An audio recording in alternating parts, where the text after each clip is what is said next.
다 함께 사도신경으로 우리의 신앙을 고백하시겠습니다.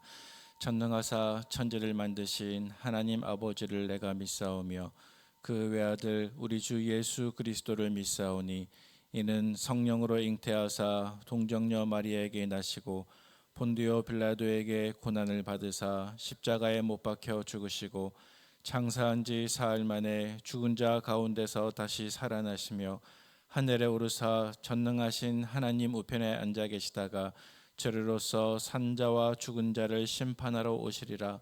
성령을 믿사오며 거룩한 공회와 성도가 서로 교통하는 것과 죄를 사하여 주시는 것과 몸이 다시 사는 것과 영원히 사는 것을 믿사옵나이다. 아멘.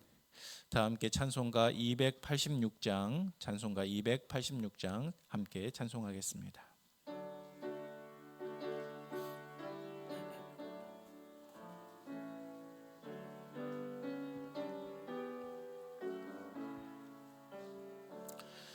주 예수님 내 맘에 오사 날 붙들어 주시고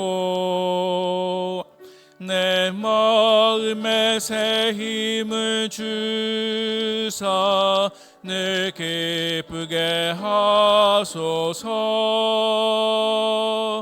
사랑의 주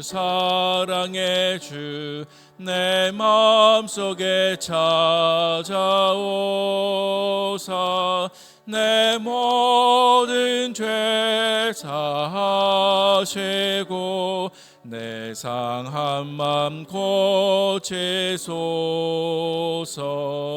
주 예수님 내 맘에 오사 내 소원 다하시고 내 무거운 짐 맡아 주사 참 평안을 주소서. 사랑의 주 내 마음속에 찾아오사 내 모든 죄 사하시고 내 상한 맘 고치소서. 주 예수님 내 맘에 오사 날 정결케 하시고 그 은혜를 내 맘에 채워 늘 충만케 하소서.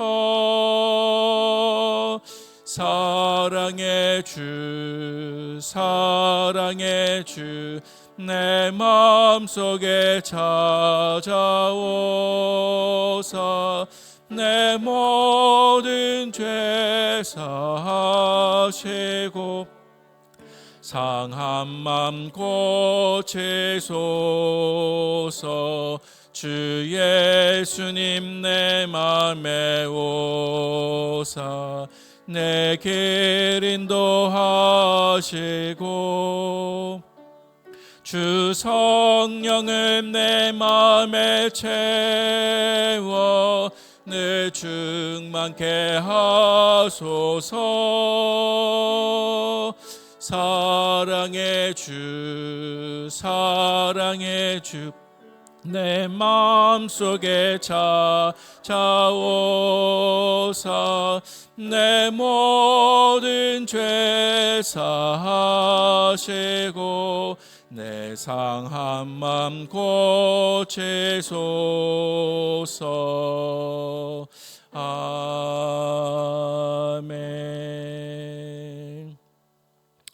이 시간 함께 보실 하나님 말씀은 예레미야 8장 18절에서 9장 6절까지 말씀이 되겠습니다. 구약 1064면쯤에 있는 예레미야 8장 18절에서 9장 6절까지 말씀을 저와 한 절씩 교독하시겠습니다. 슬프다 나의 근심이여 어떻게 위로를 받을 수 있을까? 내 마음이 병들었도다. 딸 내 백성이 심히 먼 땅에서 부르짖는 소리로다.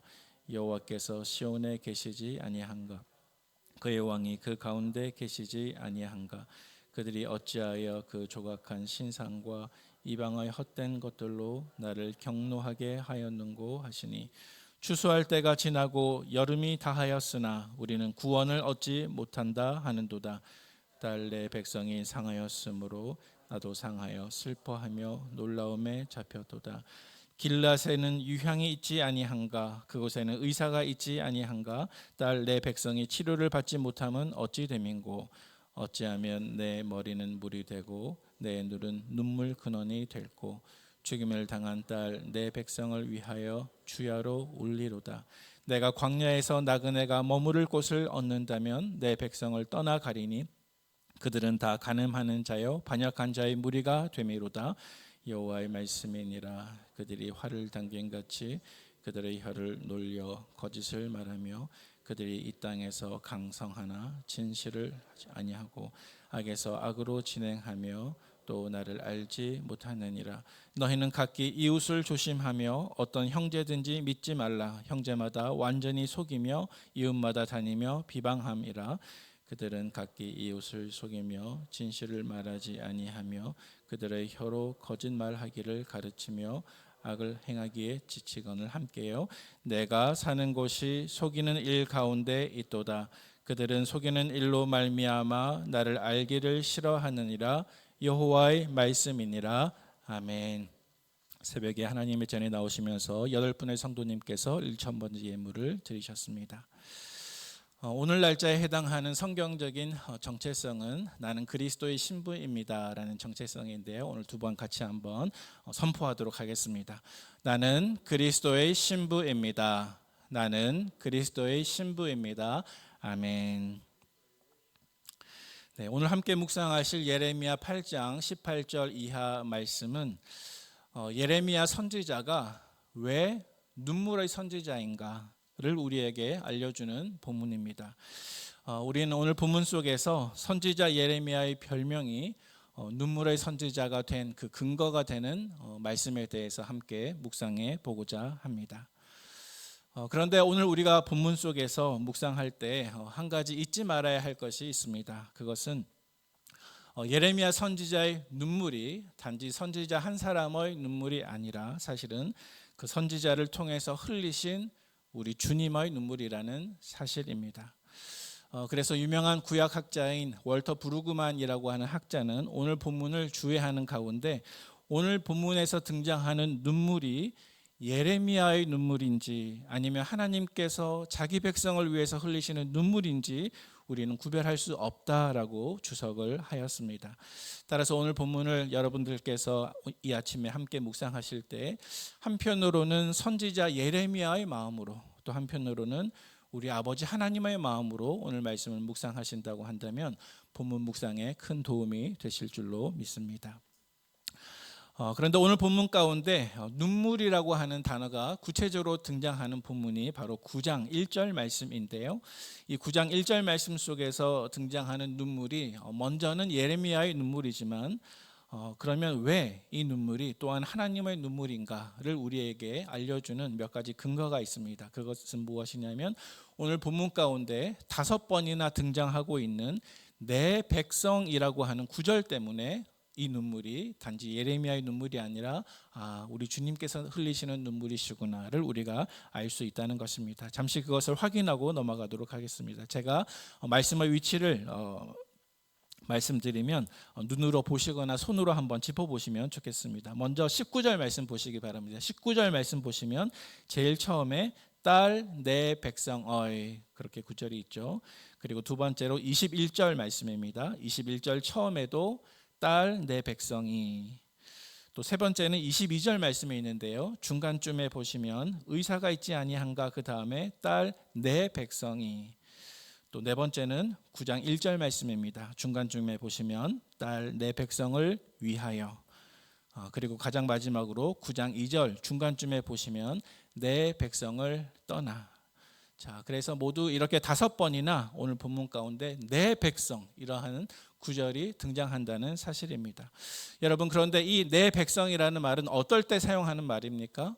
하나님께서 이스라엘 백성을 부르실 때, 혹은 하나님께서 우리를 부르실 때 쓰시는 말씀이 내 백성이라는 구절이 되겠습니다. 따라서 오늘 이 본문 가운데 내 백성 자리에 여러분의 이름이 있다고 생각하시고 오늘 말씀을 묵상하는 것도 도움이 되실 것 같습니다. 본문의 교훈을 두 가지로 살펴보기를 원하는데요. 먼저 첫 번째는 선지자 예레미야의 슬픔과 근심입니다. 오늘 본문 18절 말씀에 등장하고 있습니다. 오늘 본문 18절 말씀을 찬찬히 읽어보시면 이 말씀을 지금 이야기하고 있는 목소리가 누구의 목소리인가 한번 생각해 볼 때 그것은 선지자 예레미야의 목소리입니다. 그래서 우리는 이 18절 말씀 속에서 선지자 예레미야의 슬픔과 근심을 볼 수 있습니다. 우리 18절 말씀 같이 한번 읽어보겠습니다. 슬프다 나의 근심이여 어떻게 위로를 받을 수 있을까? 내 마음이 병들었도다. 아멘. 자, 이 구절 속에서 우리는 선지자 예레미야의 선지자로서의 근심과 탄식을 볼 수 있습니다. 또한 이것은 목회자로서의 근심과 슬픔이라고 말할 수도 있을 것입니다. 이것은 세상 일이 우리에게 주는 근심이 아니고요. 성령님께서 주시는 근심입니다. 여러분, 예수님께서도 십자가를 앞두시고 내 마음이 심히 고민하여 근심하여 죽게 되었으니 나와 함께 깨어있으라 라고 제자들에게 말하신 적이 있지 않습니까? 하지만 이때 예수님의 제자 가운데 그 누구도 단 한 사람도 스승 되신 예수님과 마음을 나누지 못했습니다. 예수님의 근심을 참여하지 못했습니다. 우리가 보통 예레미야를 눈물의 선지자라고 부르고 그 근거를 9장 1절 말씀이라고 제가 서두에서 말씀을 드렸는데 우리 9장 1절 말씀 같이 한번 읽어볼까요? 9장 1절 말씀입니다. 어찌하면 내 머리는 물이 되고 내 눈은 눈물 근원이 되고 죽임을 당한 딸 내 백성을 위하여 주야로 울리로다. 아멘. 여러분, 선지자 예레미야에게 눈물이 왜 그토록 많았을까요? 마음이 약해서 그랬을까요? 선지자로서 고난을 감당하기에 그가 너무 유약해서 그랬을까요? 그렇지 않습니다. 그는 선지자로서 하나님의 마음에 참여할 수 있었던 사람입니다. 그가 흘렸던 눈물은 하나님의 눈물이었습니다. 성령님께서 주시는 눈물이었습니다. 사랑하는 성도 여러분, 오늘 이 자리에 나오시면서 여러분들 안에도 많은 근심이 있는 줄로 압니다. 고린도후서 7장 10절 말씀에 이렇게 기록합니다. 하나님의 뜻대로 하는 근심은 후회할 것이 없는 구원에 이르게 하는 회개를 이루는 것이요 이 세상 근심은 사망을 이루는 것이라 라고 말씀하고 있습니다. 따라서 사랑하는 성도 여러분, 우리의 근심이 세례받기를 원합니다. 아무것도 염려하지 말고 다만 모든 일에 기도와 간구로 너희 구할 것을 감사함으로 하나님께 아뢰라. 그리하면 모든 지각에 뛰어난 하나님의 평강이 그리스도 예수 안에서 너희 마음과 생각을 지키시리라 라고 말씀하십니다. 따라서 성도 여러분, 이 아침에 기도하실 때 이 세상 근심으로 기도하시기보다는 하나님의 근심에 대해서 알고 하나님의 근심에 참여하여서 하나님의 마음도 위로하실 수 있는 저와 여러분의 기도 생활 되시기를 바랍니다. 오늘 본문의 두 번째 교훈을 살펴보도록 하겠습니다. 두 번째 교훈은 우리는 하나님이 주시는 회개의 기회를 놓치지 말아야 한다라고 하는 교훈이 되겠습니다. 오늘 본문 20절 말씀에 우리가 살펴볼 수가 있는데요. 우리 20절 말씀을 같이 한번 읽어보도록 하겠습니다. 추수할 때가 지나고 여름이 다하였으나 우리는 구원을 얻지 못한다 하는도다. 아멘. 자, 이 말씀에 추수할 때 그리고 여름이라고 하는 계절을 나타내는 구절들이 등장하고 있는데요. 이 구절 가운데 추수와 여름은 둘 다 모두 회개할 기회를 가리키는 것입니다. 여러분, 이스라엘 지역에서 추수는 우리와 많이 다른 것 같습니다. 우리는 추수라는 말을 들으면 언뜻 제일 먼저 가을이라는 계절을 생각하지 않습니까? 하지만 팔레스타인 지역에서 추수는 봄과 여름 두 번에 걸쳐서 있습니다. 먼저 4월부터 6월에 해당되는 봄에는 보리와 밀을 추수하는 곡식 추수가 있고요. 그리고 늦 여름에는 포도와 올리브를 수확하는 두 번째 추수가 있습니다. 그래서 이렇게 두 번 1년에 추수 때가 있는데 이 두 번의 추수가 망치게 되거나 둘 중 하나라도 실패하게 되면은 이제 기근이 시작이 되는 것입니다. 겨울을 버틸 수가 없게 되는 것입니다. 그런데 하나님께서는 범죄한 백성들을 위해서 회개의 열매를 맺을 수 있도록 선지자를 통해서 말씀을 보내주셨습니다. 하지만 그들은 거부하였습니다. 추수할 때가 지나 여름이 다하였으나 이제는 회개의 열매를 맺을 수 있는 시기가 다 지나가 버렸다는 사실입니다. 따라서 그들은 이제는 심판의 겨울을 면하지 못하고 멸망되게 되고 말았습니다. 뒤에 이어서 나오는 22절 말씀도 마찬가지인데요. 22절 말씀에 보니까 이렇게 기록하고 있습니다. 길르앗에는 유향이 있지 아니한가? 그곳에는 의사가 있지 아니한가? 딸 내 백성이 치료를 받지 못함은 어찌 됨인고? 아멘. 자, 이 말씀에 길르앗이라고 하는 지명이 등장하고 있지 않습니까? 그런데 이 길르앗은 요단강 동편 비옥한 땅이었는데요. 북이스라엘의 한 지역입니다. 그런데 이 지역이 가지고 있었던 많은 특산물 중에 한 가지가 뭐냐면 바로 어떤 나무에서 송진처럼 채취할 수 있었던 유향이라고 하는 재료가 있었는데 이 고대 사회에서 이 유향은 상처를 치료하는 약품으로 쓰였다고 합니다. 그런데 이 길르앗에 유향이 풍부했고 또 의사가 있었습니다. 이 말씀에 등장하는 유향은 하나님의 말씀을 뜻하는 것이고 또 뒤에 이어서 등장하는 의사는 선지자를 뜻하는 것입니다. 하나님께서 범죄함으로 상처 입은 영혼을 치료하기 위해서 말씀과 선지자들을 유다 백성, 이스라엘 백성들에게 보내주셨다는 것입니다. 하나님께서 원하시는 것은 의사를 통해 약을 발라 상처를 고치는 것을 간절히 원하셨습니다. 그런데도 불구하고 딸 이스라엘 백성들은 치료받기를 거부하였습니다. 치료받기를 포기하였습니다. 약이 없어서가 아닙니다. 의사가 없어서가 아닙니다. 약도 있고 의사가 있었지만 그들은 치료받기를 거절하고 고집스럽게 죄와 우상에게 자기 자신을 드리고 하나님의 진노의 길로, 파괴의 길로, 사망의 길로, 멸망의 길로 달려가는 그 백성을 바라보시면서 선지자의 마음이 상하고 하나님의 마음이 상했다. 그렇게 오늘 본문 말씀에 기록하고 있는데요. 21절 말씀입니다. 우리 21절 말씀을 같이 한번 읽어보도록 하겠습니다. 딸 내 백성이 상하였으므로 나도 상하여 슬퍼하며 놀라움에 잡혔도다. 아멘. 여러분, 만약 여러분의 자녀가 크게 다쳐서 피를 흘리며 죽어가고 있는데도 불구하고 치료받기를 거부하고 고통 가운데 죽어가고 있는데 그 모습을 부모로서 바라봐야 한다고 한다면 여러분의 마음이 어떻겠습니까? 그러한 마음을 가지고 이 구절을 읽어보시기를 바랍니다.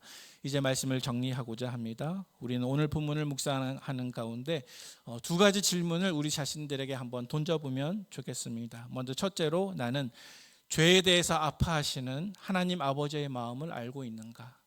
나는 죄에 대해서 아파하시는 하나님의 마음을 알고 있는가? 그래서 하나님의 마음을 상하지 않게 하기 위해서 오늘 하루도 주의하고 죄를 피하고 하나님께 슬픔이 아니라 기쁨을 드리기 위해서 얼마나 애쓰고 있는가?